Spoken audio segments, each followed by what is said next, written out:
প্রথমে বক্তব্য নিয়ে আসছেন বিদায়ী শিক্ষার্থীদের পক্ষ থেকে আমার শ্রদ্ধেয় বড় আপু মোছাম্মদ শারমিন খাতুন।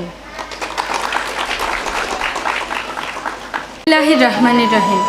মঞ্চে উপস্থিত সম্মানিত সভাপতি, সম্মানিত প্রধান অতিথি, বিশেষ অতিথি, সম্মানিত শিক্ষকবৃন্দু ও আমার সহপাঠী ও সম্মানিত সুবিধান, সবাইকে জানাচ্ছি আমার আন্তরিক শ্রদ্ধা ও সালাম। আসসালামু আলাইকুম। What's appear to be end may really be a new beginning. অর্থাৎ যা শেষ হয়ে যাচ্ছে বলে মনে হয় তা আসলে নতুন কিছুর শুরুকে বোঝায়। আমাদের জন্য দোয়া করবেন যাতে আমরা পরবর্তী শুরুটা ভালোভাবে করতে পারি। যখন পড়বে না মোর পায়ের চিহ্ন এই বাটে, আমি বাইব না মোর খেয়ার তরি এই ঘাটে, তখন আমায় নাইবা মনে রাখলে, তারার পানে চেয়ে চেয়ে নাইবা আমায় ডাকলে। এই বিদ্যাপীঠে আমাদের পদচারণা থাকুক বা না থাকুক, আপনারা থেকে যাবেন আমাদের হৃদয়ে চির অম্লান।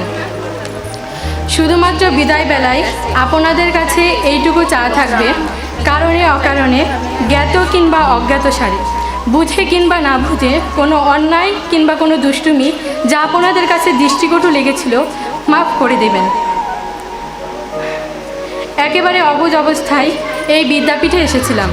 যখন আস্তে আস্তে বুঝতে শিখেছি তখনই আপনাদের মূল্য বুঝেছি, কিন্তু ততদিনে অনেক দুষ্টুমি, অনেক অন্যায় করে ফেলেছি। তাই এই অবুঝ শিশুদের কোনো কিছু মনে না রেখে আমাদের জন্য দোয়া করবেন যাতে আমরা ভবিষ্যতে আরও অনেক বড় হতে পারি। আর অনুজ যারা আছো তাদের জন্য বলছি, তোমরা সবসময় তোমাদের শিক্ষকদের সাথে এমন ব্যবহার করবে যাতে পরবর্তীতে তোমাদের আফসোস করতে না হয়।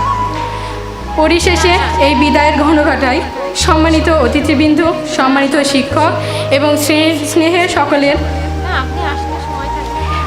জন্য শ্রদ্ধা ও ভালোবাসা জানিয়ে আমার বক্তব্য শেষ করছি কবি কুমুদরঞ্জন মল্লিকের একটি কবিতার প্রিয় দুটি চরণ দিয়ে।